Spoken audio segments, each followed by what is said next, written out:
Olá, boa tarde a todos, tudo bem?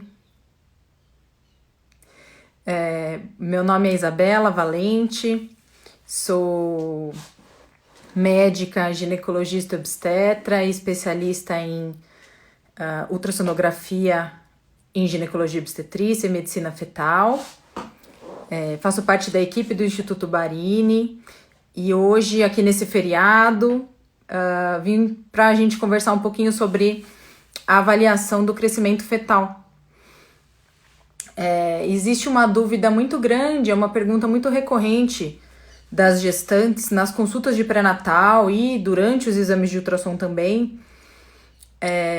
Doutora, meu bebê tá normal? Tá grande? Tá pequeno?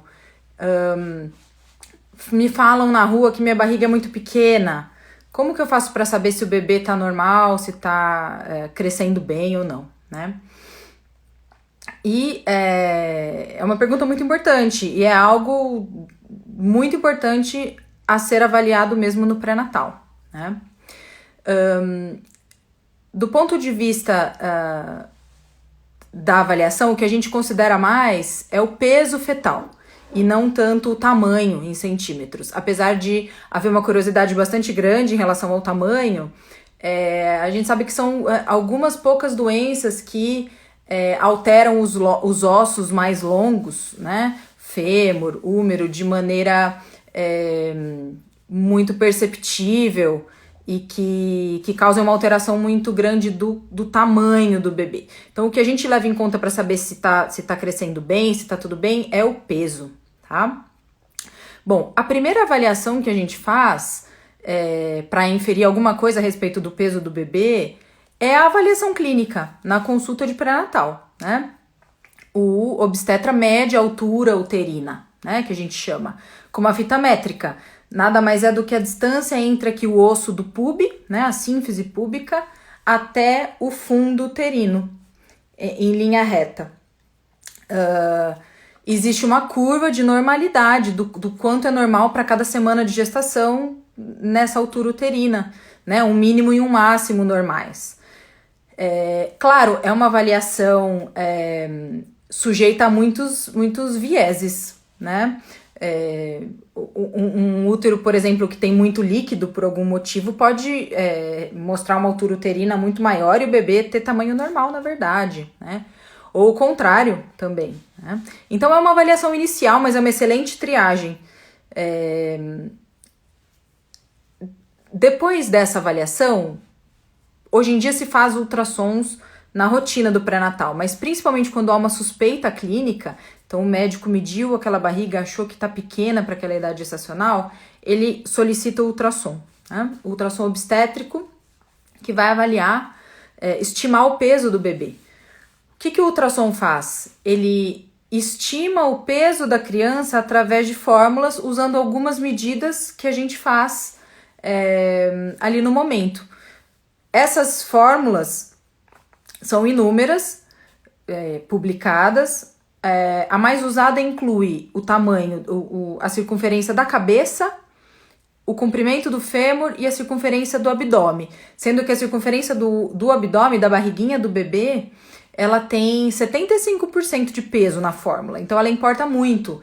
Então, pequenas variações nessa medida da barriguinha já influenciam muito nesse peso final que vai ser estimado.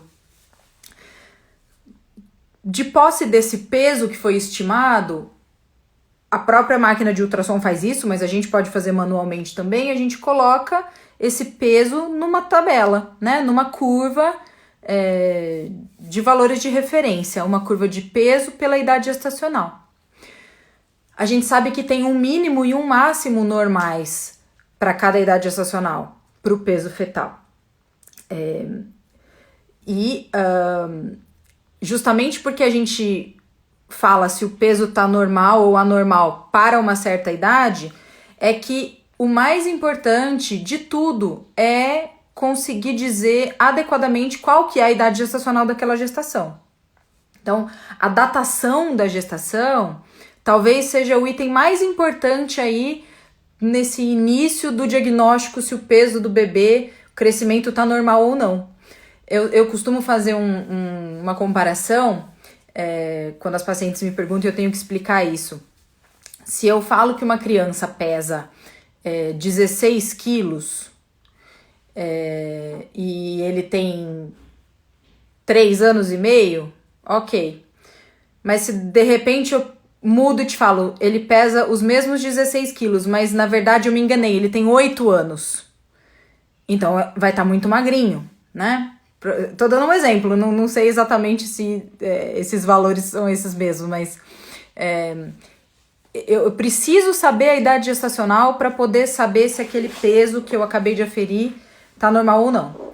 Erros, às vezes, de 1 semana, 2 semanas, podem jogar um bebê da normalidade total para uma restrição de crescimento, né?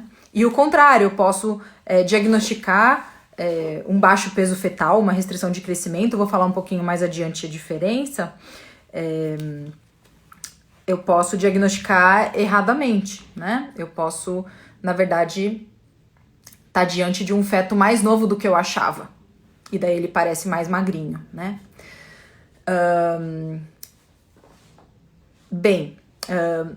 Toda essa avaliação, ela é muito importante e ela é muito do dia a dia do obstetra, né? Então, aqui eu faço um parênteses da importância de fazer o acompanhamento da gestação, principalmente as gestações que têm algo errado, mas as gestações normais também. Com um especialista, com alguém treinado em ultrassom obstétrico ou medicina fetal. O ultrassonografista que é especialista em ultrassom obstétrico ou medicina fetal, ele é um ginecologista obstetra que se subespecializou. A área de atuação dele é ultrassom. Então, a gente consegue tá preocupado com muitas coisas que outros especialistas, como um radiologista, por exemplo, às vezes não tá, e consegue saber o que valorizar no exame, né? Tem coisas que a gente percebe que são super valorizadas quando o exame é realizado por alguém que não é especialista e que geram mais transtorno do que benefício ali no cuidado daquela paciente, tá? Bem, então é muito importante eu saber certinho a idade gestacional do bebê. Como que eu sei a idade gestacional? Ou a paciente me fala a data da última menstruação, desde que ela tenha ciclos regulares, de aproximadamente 28 dias, não estivesse tomando pílula quando engravidou e tenha uma certeza razoável dessa data. Ou eu posso usar um ultrassom precoce do primeiro trimestre, aquele que ainda é feito por via transvaginal. Quando a menstruação é muito confiável e a paciente se encaixa nesses critérios que eu falei, você está autorizado a usar a menstruação. Mas a gente sabe que o ultrassom precoce, os trabalhos mostram que ele é um pouquinho melhor para datar a gestação, tá? Do que usar a menstruação. Mas a gente sempre tem que levar em conta a data da última menstruação quando a paciente diz que tem certeza, mesmo que a gente vá usar o ultrassom do começo para datar a gestação, porque se tiver uma diferença grande e ela me fala que tem certeza, eu posso estar diante de um bebê com um problema de crescimento já muito precoce, né? Se eu não levar em conta nunca a menstruação, eu nunca vou fazer esse diagnóstico precoce. Bem, o que é um bebê normal, né? Então eu já examinei a paciente, medi a altura uterina, pedi ultrassom, fez o ultrassonografista mediu o fêmur, a barriga, a cabeça do bebê, estimou o peso, colocou na curva. O que é um bebê que tem peso normal, né? Para a Organização Mundial de Saúde, para a OMS, o bebê considerado com peso adequado para a idade é aquele que se encontra entre o percentil 10 e o percentil 90. O que é isso, né? O limite inferior e o limite superior da curva, né? Então, naquele limite inferior, chamo de percentil 10, porque só 10% dos bebês daquela mesma idade vão estar com peso menor do que esse. E o percentil 90% dos bebês vão estar mais magrinhos, ou seja, ele é maior, mais gordinho do que 90% dos bebês. Então é um bebê grandão. Acima do percentil 90, a gente chama de um bebê grande para a idade gestacional. E abaixo do percentil 10 a gente chama de um bebê pequeno para a idade gestacional. Agora, tanto os bebês que têm um peso acima do percentil 90 quanto aqueles abaixo do percentil 10 podem ser normais.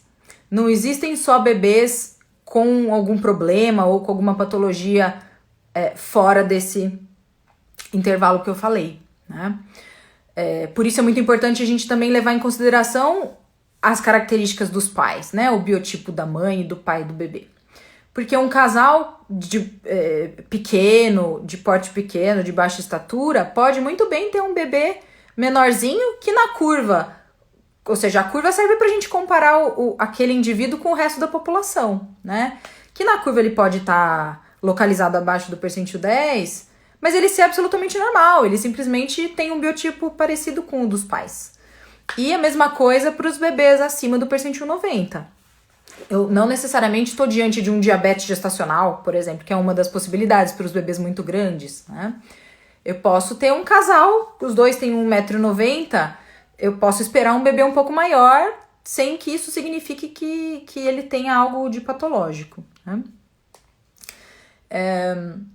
Especificamente, quando a gente pega os bebês pequenos, então eu fui lá, estimei o peso do bebê, coloquei na curva, deu o percentil 6, por exemplo. Então é um bebê que está abaixo do percentil 10. Qual que é o próximo passo? O próximo passo é eu tentar fazer justamente essa diferenciação. Esse bebê que está abaixo do percentil 10, ele tem doença? Ele é um bebê pequeno patológico? Ou ele é um pequeno normal, que a gente chama de pequeno constitucional? Ele é constitucionalmente pequeno pela biologia, pelo biotipo dos pais, né? Essa diferenciação é muito importante, porque ela vai mudar todo o segmento daquela paciente, daquele bebê ao longo do pré-natal todo. O bebê que eu chegar à conclusão que ele é pequeno por questões patológicas, eu vou ter que acompanhar muito mais de perto. E isso vai mudar também a programação para o parto daquela paciente, né? Um bebê pequeno patológico não é um bebê que eu vou deixar virar pós-data, por exemplo, passar de 40, 41 semanas, como eu deixaria um bebê de peso normal, né? Se for o desejo da mãe. Então, essa diferenciação é de extrema importância. Inclusive para eu não fazer demais, não iatrogenizar, que a gente chama, né? Não fazer, não desperdiçar recursos, não estressar a paciente que tem um bebê pequeno normal, constitucional, né? Então, como que a gente diferencia, né? A gente sabe que tem muitas causas para o bebê ser pequeno patológico. O pequeno patológico a gente chama de restrito, ou bebê com restrição de crescimento, né? Então, a restrição de crescimento fetal, ou seja, aquele bebê que não só é pequeno, mas é pequeno por um motivo patológico, ela pode ter inúmeras causas. Um bebê pode estar restrito por causas intrínsecas dele mesmo, né? Então ele pode ter alterações genéticas, cromossômicas, que vão causar um prejuízo para o crescimento, para o ganho de peso. Como que a gente investiga isso? Fazendo um excelente exame morfológico, né? Aquele que a gente faz, o do primeiro trimestre lá, de medir a translucência nucal, lá com 12 a 14 semanas, e o do segundo trimestre ali, dá para ser feito entre 18 e 24 semanas, mas melhor entre 20 e 24 semanas. São dois momentos importantíssimos para eu detectar sinais de doenças cromossômicas, doenças genéticas, que podem comprometer o crescimento do bebê. Então, uma das causas de restrição do crescimento fetal são essas doenças, né? Normalmente, a gente percebe algumas alterações no bebê, na anatomia do bebê, que chamam a atenção e que fazem essa hipótese virar a principal, né? A gente daí pode prosseguir na investigação, colhendo material do bebê, seja da placenta, seja líquido amniótico, e mandando para análise genética, certo? É mais raro, mas a restrição de crescimento fetal pode ser o único sinal de alguma doença genética. Isso não é frequente, mas pode sim. Então, isso me perguntaram essa semana. Tá errado eu oferecer para paciente que tem um bebê muito, muito restrito, muito pequeno, se ela quer fazer uma avaliação genética, fazer a amniocentese? Não tá errado, tá? Não tá, não. Bem, então temos essas causas que são intrínsecas ao feto. Temos causas que são placentárias, ou seja, o bebê não tá crescendo não por um problema dele, mas por um problema do que tá chegando a ele, um problema nutricional. A placenta não está conseguindo dar conta de nutrir o bebê. E dentro desse guarda-chuva, a gente pode ter muitas causas. A gente pode ter causas maternas, como as doenças vasculares, a hipertensão, algumas doenças reumatológicas também. A gente sabe que podem prejudicar o crescimento do bebê. A gente pode ter também uma situação em que não é uma doença materna, a mãe não tá hipertensa, não tem nenhuma doença, mas houve lá no começo da gestação uma dificuldade de adaptação entre o útero e a placenta, né? A placenta não conseguiu ela não conseguiu se implantar tão adequadamente no útero, e isso leva à liberação de uma série de substâncias no corpo da mãe que aumentam o risco dela ter aquela doença pré-eclâmpsia, né? Fazer um quadro hipertensivo, e podem levar à restrição do crescimento fetal também. Um outro grupo de causas de restrição do crescimento do bebê são causas infecciosas, né? Então, algum insulto ali infeccioso no começo da gestação, que pode ter viral ou por protozoário, que pode ter prejudicado o crescimento do bebê. Nesses casos, dificilmente a gente não vai ver alguma outra alteração. O bebê que tem uma infecção congênita é frequente, é comum que ele mostre ao ultrassom outras alterações, né? A gente sabe que algumas infecções congênitas podem causar lesões no sistema nervoso, no cérebro do bebê, na retina, nos olhos, como a toxoplasmose. A gente pode ver alterações no fígado do bebê, pode ver acúmulo de líquido em algumas cavidades, então líquido no abdômen, líquido no tórax do bebê. A gente pode ver sinais de anemia fetal, é possível, através da avaliação de um vaso, que é a artéria cerebral média, a gente diagnosticar ou suspeitar de que o feto esteja anêmico, e algumas infecções, principalmente virais, podem parasitar a medula óssea do feto e causar anemia. Então, dificilmente um feto com restrição de crescimento por causa infecciosa não vai dar outros sinais, tá? Mas o fato é que, como que a gente faz, né, essa diferenciação? Então, a paciente chegou lá na clínica, eu medi o bebê, a máquina estimou o peso, coloquei na curva, vi que o bebê tá pequeno, a gente conversa muito com a paciente em sala, né? Aí mais uma diferença que eu acho importantíssima, de você fazer seu exame com um obstetra especialista em ultrassom, né? A gente vai ter um outro olhar para fazer perguntas, né, que vão ajudar a elucidar aquela situação, né?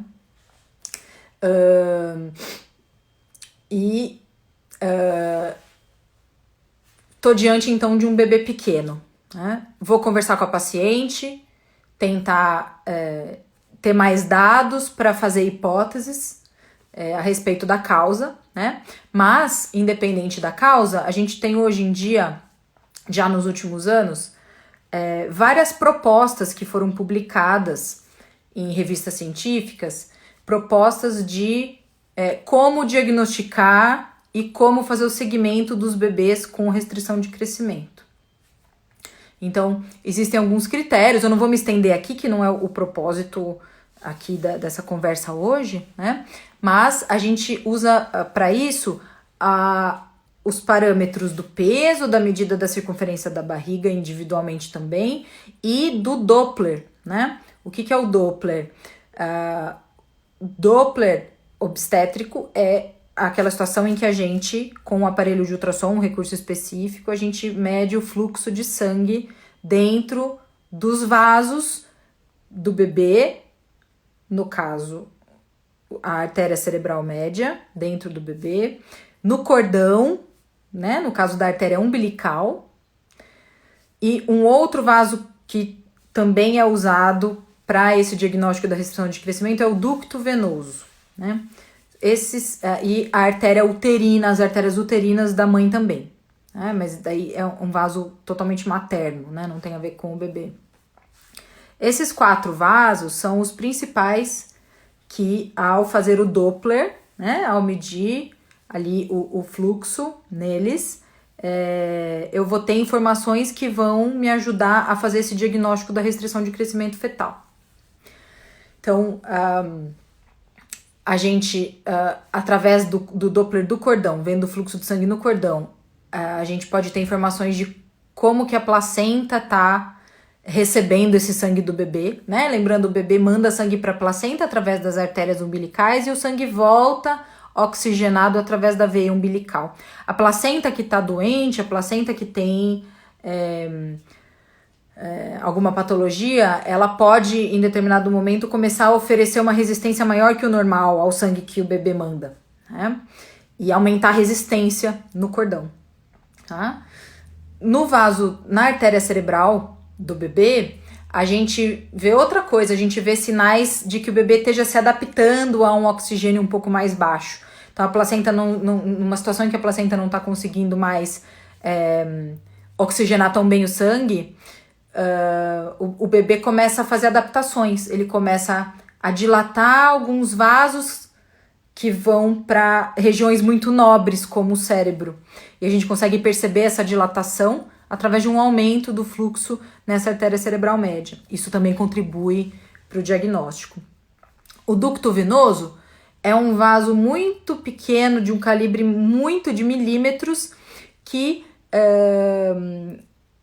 logo que a veia do cordão, a veia umbilical, entra na barriguinha do bebê, esse sangue oxigenado é jogado lá na veia cava, quase lá no átrio direito do coração do bebê, através de um vaso muito curtinho e muito pequeno que chama ducto venoso. A gente sabe que ele pode ter alterações no seu Doppler um pouco mais tardiamente, aí na restrição do crescimento fetal, né? Normalmente esses outros que eu falei primeiro já estão muito alterados quando eu tenho alteração do fluxo no ducto venoso, né? As artérias uterinas me falam a respeito de como que foi essa adaptação da placenta ao útero da mãe, lá no começo da gestação, né? Também tem uma importância. Então, recentemente foram publicadas algumas propostas de protocolos de diagnóstico de restrição de crescimento fetal que usam parâmetros biométricos, ou seja, para medidas do bebê, peso e circunferência da barriga, e se esses Dopplers que eu falei estão alterados ou não. Um bebê que só tem ali um peso abaixo do percentil 10, desde que acima do percentil 3, tá? Então, entre o 3 e o 10. Com todos esses Dopplers normais, muito provavelmente a gente está diante de um bebê normal, de um pequeno constitucional. Toda vez que eu pego um bebê pequeno, eu sou obrigada a fazer uma avaliação ao longo do tempo, né? Então, reavaliar esse bebê em 2 ou 3 semanas, algumas vezes, para olhar qual que é a tendência dele na curva, né? Quando eu vejo um bebê num exame de ultrassom, eu estou diante de uma fotografia daquele momento. Se eu não vim acompanhando a paciente, se eu não a conheço, eu não tenho como montar o filme para ver como o bebê está crescendo, né? A não ser que eu peça para reavaliá-la dali 15 dias, por exemplo, e depois dali um mês, né? Então, um bebê com baixo peso, abaixo do percentil 10, com toda essa outra avaliação de Doppler normal, dificilmente tem algum problema. A maior parte desses bebês vai ser pequeno constitucionalmente, né?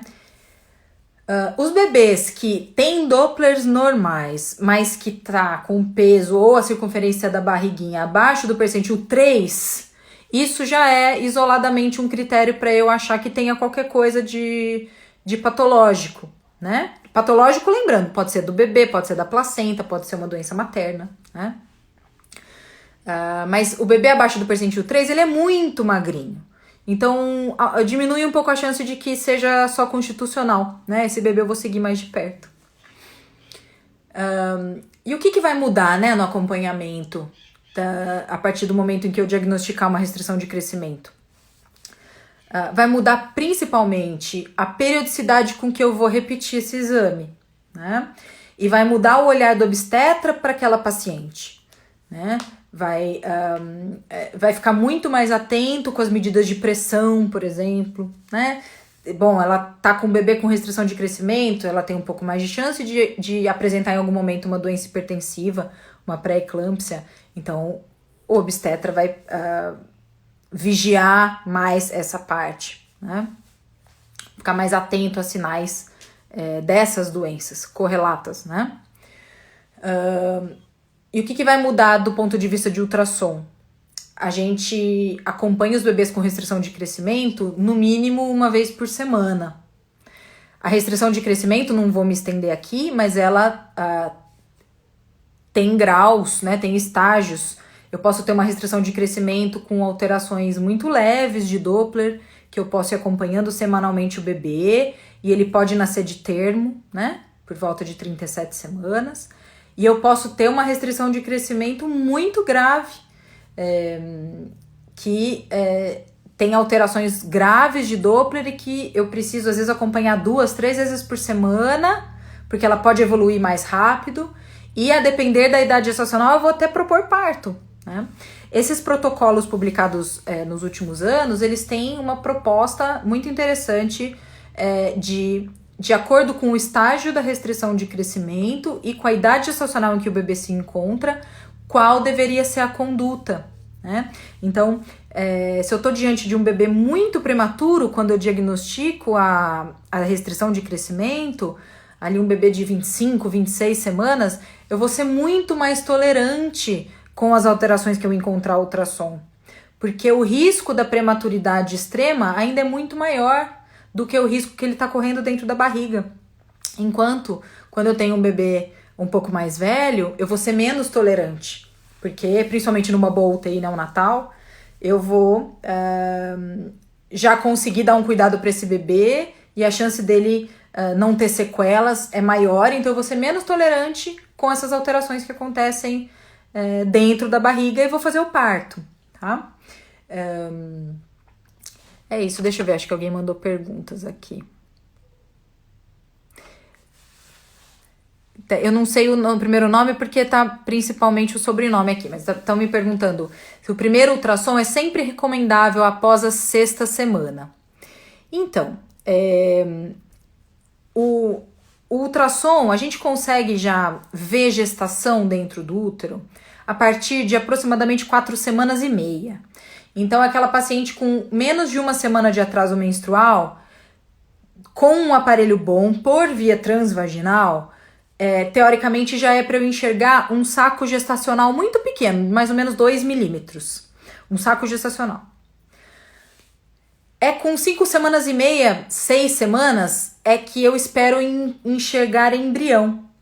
E a gente sabe que a datação da gestação, que seria o quê? Eu falar a idade gestacional através do que eu tô vendo e medindo ali no ultrassom. A datação, quando ela é feita pela medida do embrião, a medida crânio-caudal, né, da cabeça até o que será o bumbum do embrião, quando ela é feita assim, ela é mais fidedigna do que quando eu estimo a idade pela medida do saco gestacional. Existem tabelas que relacionam a medida do saco gestacional com uma idade gestacional. Tantos milímetros de diâmetro médio do saquinho gestacional equivaleria a tantas semanas, sim. Mas isso não é tão fidedigno quanto eu falar. Tem um embrião de tantos milímetros e isso equivale a 6 semanas e 5 dias, por exemplo, tá? Então, sim, eu diria que sim. Se puder esperar além de 6 semanas, eu diria que o exame dos sonhos do ultrassonografista é aquele bebê de 7, 8 semanas. Você já enxerga ele perfeitamente, você já enxerga o que vai ser a cabeça, enxerga a cauda ali, né, o que vai ser o bumbum, com nitidez. Às vezes o bebê que tem, o embrião que tem 6 semanas cravado, é uma coisinha tão pequena que às vezes é até difícil, você tem que dar um zoom tão grande, a imagem borra, é difícil delimitar exatamente onde começa, onde termina o embrião, você incorre em uma margem de erro maior. Então eu diria que se tá tudo bem, se não tem uma indicação desse exame ser realizado antes, realizar ali entre 7, 8 semanas é perfeito para datar. Esse exame do começo ele é importante também não só para datar, mas para localizar a gravidez, né? Saber se não é uma gestação ectópica, né? Uma gestação fora do útero, né? Na trompa, na pelve, né? Então eu diria que 7, 8 semanas, claro, para paciente que tá bem, que não tá tendo nenhuma dor forte nem nada, não é um exame tardio se for uma gestação ectópica, né? Já é excelente, um momento excelente para fazer a datação da gestação, tá? Aqui tem uma outra pergunta: como saber se a mulher tem algum problema de implantação da placenta? Eu não sei exatamente implantação o que a pessoa quis dizer, se na altura, se é placenta baixa ou alta, ou daquilo que eu falei da invasão da placenta no útero. Então eu vou falar as duas coisas. A placenta, idealmente, ela deve se implantar e começar a se desenvolver longe do colo uterino, que é o que a gente chama de placenta alta, quando ela tá mais do que 2,5 centímetros do orifício interno da entrada lá de dentro do colo do útero. Lembrando que o colo é um cilindro, né? Ele tem aqui um orifício interno e aqui o externo que está em contato com a vagina. A placenta não deve estar aqui recobrindo o colo. Ela deve estar longe, ela deve estar em uma das paredes do útero. Parede anterior, posterior ou nas paredes laterais, mas longe do colo, né? Eu vou saber se ela está implantada adequadamente através do ultrassom, né? No início da gestação, eu posso ter uma placenta mais baixa, às vezes inclusive recobrindo parcialmente o orifício do colo, e com o passar da gestação, com o crescimento do útero, ela vai sendo levada para cima, ela vai subindo. Eu costumo fazer uma analogia com você pegar uma bexiga de aniversário, murcha, e colar um pedaço de fita crepe, um quadradinho de fita crepe.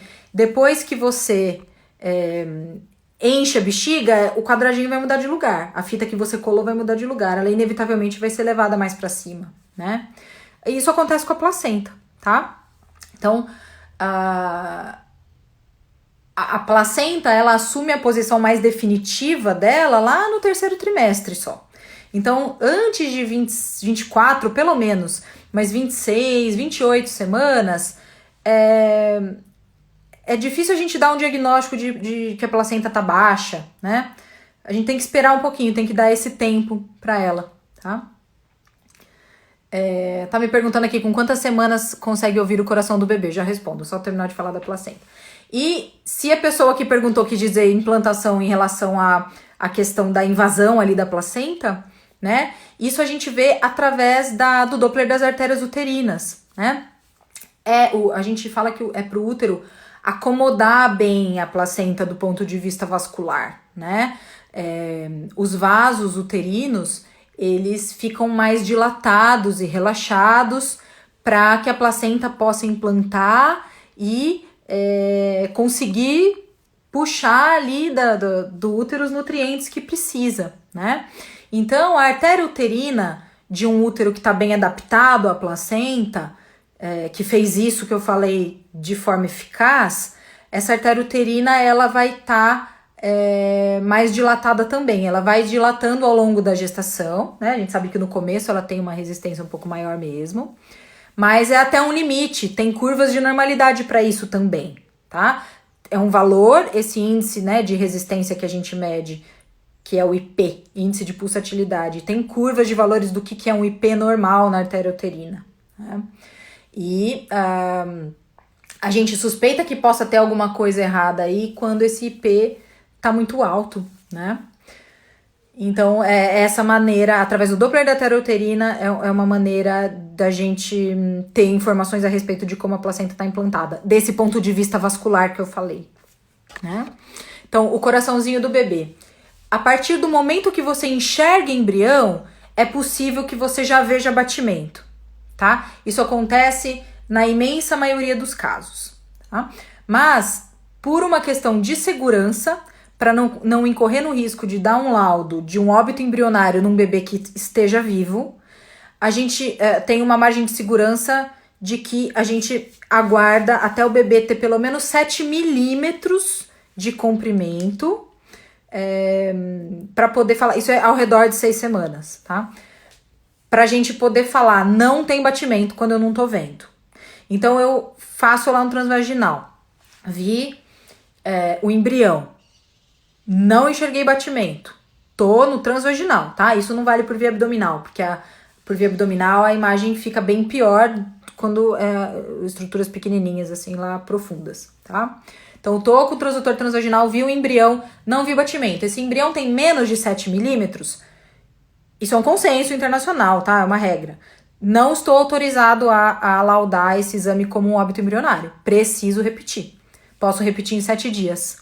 Nessa fase, o embrião cresce 1 milímetro por dia.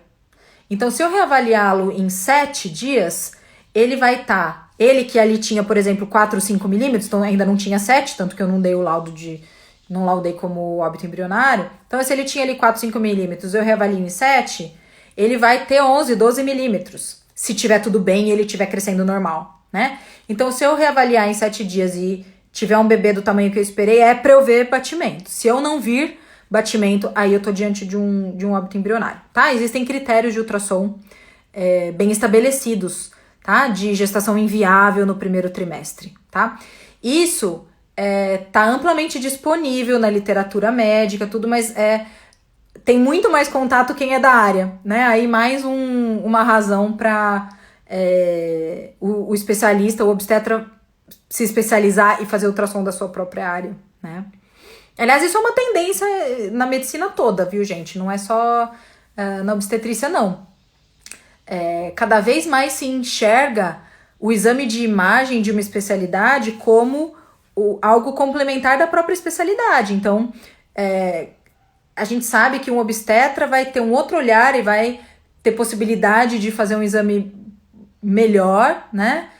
Quando é ele que tá fazendo e tem treinamento para isso. O vascular, a tendência, por exemplo, são os vasculares fazerem os dopplers vasculares, né? De trombose e tal. O ecocardiograma já é do cardiologista há bastante tempo, né? Quem faz ecocardio é um cardiologista que se especializou em ecocardiografia, né? Mesmo em medicina interna, né? Os exames em pronto-socorro, né? Os especialistas em medicina interna tem toda uma gama de coisas que eles conseguem ver com ultrassom e que faz sentido ali no raciocínio clínico deles no momento, né? Então, isso é muito importante, viu, gente? Obrigada, tô vendo várias pessoas aqui entrando. Oi, doutor Ricardo, tudo bem? Vamos ver mais dúvidas aqui.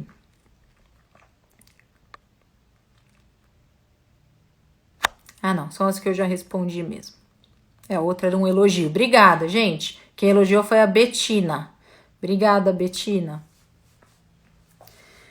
É isso aí, pessoal. Bom,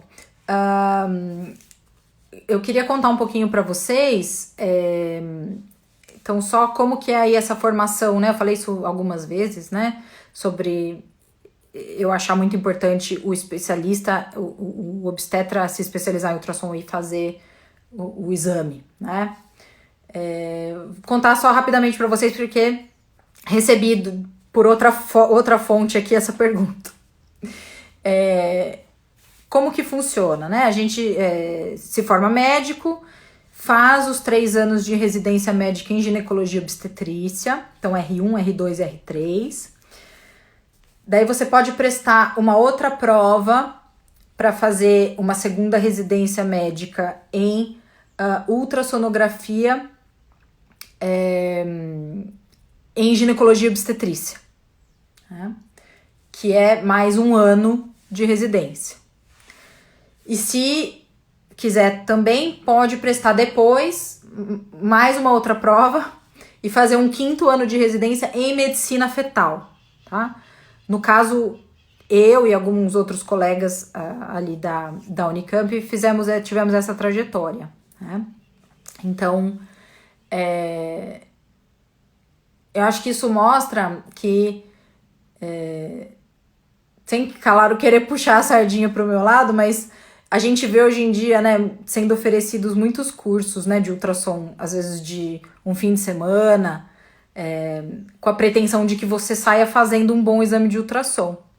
Eu acho que esses cursos têm um propósito muito específico, para quem já sabe ultrassom, aprender aspectos específicos, treinar aspectos específicos, mas veja o quanto de exames que você precisa fazer, de pacientes e casos que você tem que acompanhar para conseguir ser um bom ultrassonografista em GO, no mínimo 1 a 2 anos além da residência em GO. Não tem como em menos tempo.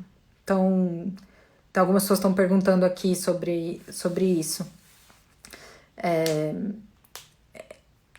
Então, assim, isso é muito importante. Isso vale para as outras especialidades também, né? Outra especialidade que tá de posse agora da imagem, a ortopedia. A gente vê ortopedistas fazendo exame de ultrassom de aparelho esquelético, né? De ossos, articulações, tendões. E ninguém vai fazer melhor do que eles, né? Eles têm na cabeça toda a patologia que ele está procurando, não tem como ser diferente, né? Deixa eu ver, tem mais umas mensagens aqui no...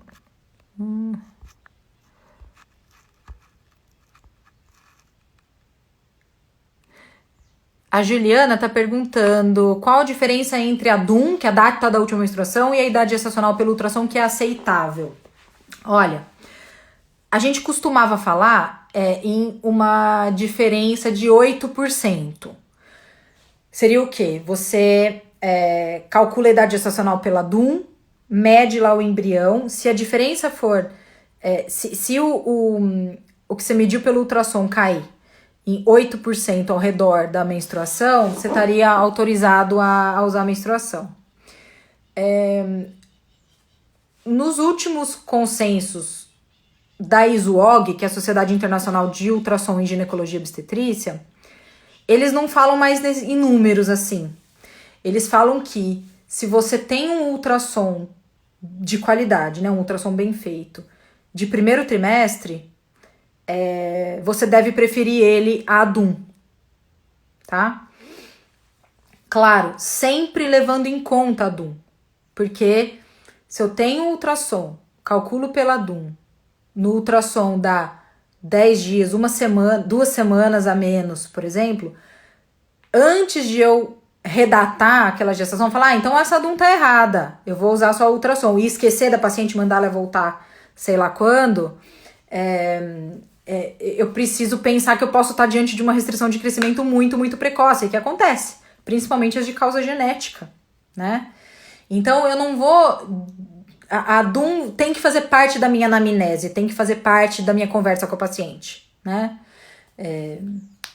Agora, se a paciente já chega pra você e já fala que não lembro quando menstruei, cada mês menstruo, às vezes vem a cada 40 dias, às vezes vem a cada 25, ou engravidei tomando pílula, né? Ou o meu ciclo é de 45 dias, você não vai usar essa DUM, né? Tá?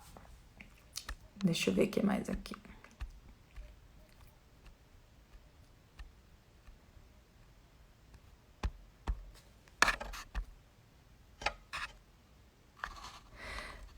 Aqui, o Dr. Ricardo está perguntando se pode haver restrição de crescimento com fluxo das artérias uterinas normais. Pode, sim. Pode. As artérias uterinas normais, as artérias uterinas alteradas podem ser um dos critérios de Doppler nos protocolos de diagnóstico de restrição de crescimento. Não é necessário, principalmente nas causas que não envolvem o lado materno, né? Algumas causas intrinsecamente da placenta, a gente sabe hoje que tem algumas restrições de crescimento que a gente não descobre a causa, que tá tudo normal. Mas o bebê não cresce, o bebê é muito pequeno, né? Então, estão sendo identificadas causas, alterações ali na difusão de nutrientes de oxigênio na placenta, né? Que são alterações placentárias que não vão aumentar a resistência vascular dessa placenta. Então, o Doppler da artéria umbilical vai estar normal, mas vai estar chegando menos nutriente para o bebê, e daí ele não cresce, né? Então, uterina, sim, pode estar normal. Ela auxilia muito quando ela está alterada, chama atenção, e no baixo peso ela é diagnóstico, mas ela pode não estar alterada, sim. Aqui alguém está perguntando por que ocorre parto eu imagino que seja parto prematuro. Bom, não é tanto o objetivo dessa conversa hoje, mas o parto prematuro, bom, é um desafio mundial, né? Parto prematuro é um problema de saúde pública no mundo todo, nos países desenvolvidos, subdesenvolvidos, né? Pode ter inúmeras causas. A gente sabe que as causas infecciosas são muito importantes, né? Em vigência de infecção, a mãe tá sob risco. Qualquer infecção, tá, gente? Até às vezes uma infecção urinária pode, infelizmente, desencadear contrações, né? A mãe que tá sob vigência de alguma infecção, ela tem um risco maior de desencadear contrações, tá? E ter um parto prematuro. E às vezes essa infecção pode ser assintomática. Por isso que a gente tria algumas coisas no pré-natal. A gente colhe urina, por exemplo, na primeira consulta de pré-natal, depois de novo no terceiro trimestre, mesmo para paciente que não tem queixa. A gente faz urocultura e a gente trata se há urocultura, né, se cresce alguma bactéria na urina. Justamente porque por isso está relacionado com a incidência de parto prematuro. Outras doenças também maternas, patologias maternas podem estar relacionadas, né? E tem questões genéticas também que a gente sabe, né? Pacientes que já tiveram outros partos prematuros, que a irmã teve parto prematuro, que a mãe teve parto prematuro, né? Parece haver também, poder haver alguma relação com desencadeamento de parto prematuro. Deixa eu ver, estão perguntando outra coisa. Alguma infecção pode atingir a placenta causando insuficiência? Sim, as infecções congênitas, até antes de infectarem o bebê, elas infectam a placenta, né? Então pode sim.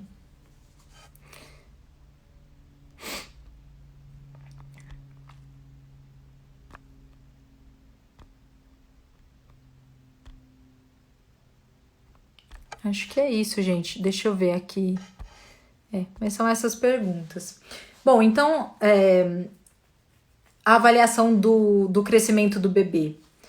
O ultrassom é uma ferramenta de extrema importância. A gente não pode menosprezar a clínica de forma alguma. A primeira avaliação, principalmente nos lugares em que não tem ultrassom tão disponível, e sempre será a medida da altura uterina, né? Ela é o primeiro contato, é o primeiro momento em que se pode desconfiar de algo, né? E a gente vê que normalmente os obstetras estão certos, né? Às vezes a paciente não tem nada, não tem doença nenhuma, ela entra na sala, eu pergunto, por que seu médico pediu esse exame? Qual que é o motivo do exame hoje? Ela fala, ele achou que minha barriga tá pequena. E eu vou medir o bebê e o bebê tá mesmo. Nem sempre é uma restrição, nem sempre é abaixo do percentil 10, mas é um bebê menorzinho, tá? Então, é possível sim se desconfiar desses distúrbios aí do crescimento fetal pelo exame clínico, não tenho a menor dúvida. E a importância, né, de fazer o exame com um especialista. Isso é muito importante. É um outro olhar sobre aquela gestação, não tenho a menor dúvida. Inclusive, se a gente vê algo alterado, a gente sempre telefona, né, pro obstetra que solicitou o exame. É outra conversa, né? Você vai estar conversando especialista para o especialista, né? Então, eu acho que acaba ajudando muito mais a paciente, o bebê e o obstetra que solicitou quando quem acompanha, quem faz os exames de ultrassom é também o obstetra especialista, né? Aqui tem outra pergunta aqui, ó. Se o crescimento excessivo sempre está associado a diabetes? Não. Da mesma forma que eu posso ter bebês abaixo do percentil 10, que são normais, eu posso ter bebês acima do percentil 90 que também são normais, né? Casais grandes podem ter bebês maiores e isso ser absolutamente normal. E mesmo entre os não normais, não só diabetes pode dar bebê grande. É o mais comum, de longe, não tenho dúvida, né? Mas tem algumas doenças, principalmente algumas doenças genéticas, que dão aumento dos órgãos do bebê e vão influenciar muito na medida da circunferência abdominal. Podem dar um bebezão lá com o peso estimado acima do percentil 90 e isso não está relacionado ao diabetes, tá?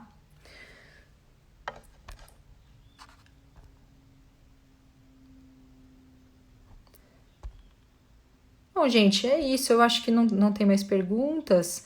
Eu fico à disposição, tá? Aqui no Instagram do Instituto. Tem o meu Instagram também pessoal, isabelavalente.med. Quem quiser se comunicar, tirar alguma dúvida que possa ser tirada, assim, fora do contexto de uma consulta, né? Limitando aí as questões éticas e tal. Eu tô sempre à disposição para responder, tá? Através do Instagram do Instituto, acho que é até mais fácil. E, bom, então, boa tarde para vocês, bom feriado, se cuidem, lembrem de sempre manter os cuidados aí na pandemia, então, máscara, álcool, não aglomerar, certo? E é isso aí.